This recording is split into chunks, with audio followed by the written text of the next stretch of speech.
බලංගොඩ ප්‍රදේශයේ තියෙන ලස්සන කඳුමුදුන බලන්න. යමු මාත් එක්ක. ඒ කඳ මොන වගේද බලන්න.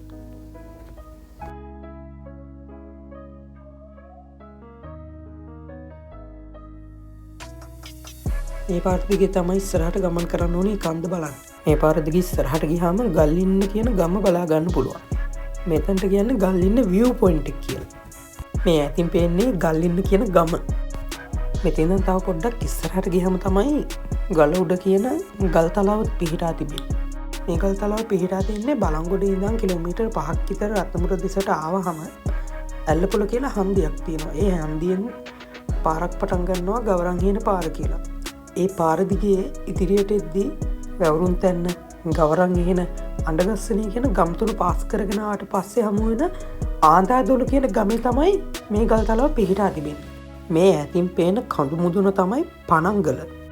මෙතන ඉඳන් ටිකක් දුර ඉස්සරහට ගියාම තමයි ගල උඩ කන්ද කියන ගල් තලාව හම්බෙන්නේ.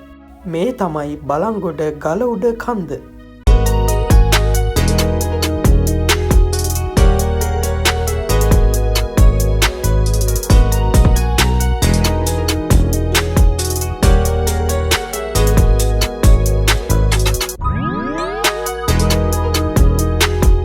මේ ඇතින් පේන්නේ බලංගොඩ රත්නපුර ප්‍රධාන පාර. මේ රක්වාන කඳු ඇටිය. මේ තමයි රත්නපුර. මේ ඇතින් පේන්නේ ඕපනායක ප්‍රදේශයට වහිනවා.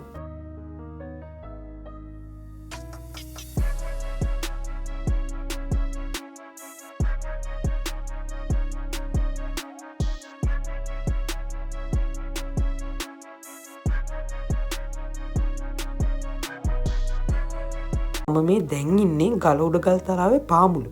මේ දවස්වල වැස්ස වැඩි හින්දා ගල් තලාව ලිස්සනවා. මේ වැස්ස නිසා මතුවෙච්ච පොඩි ජල පහරක්. මම මෙතනට ආව වතුර පොඩ්ඩක් බොන්න.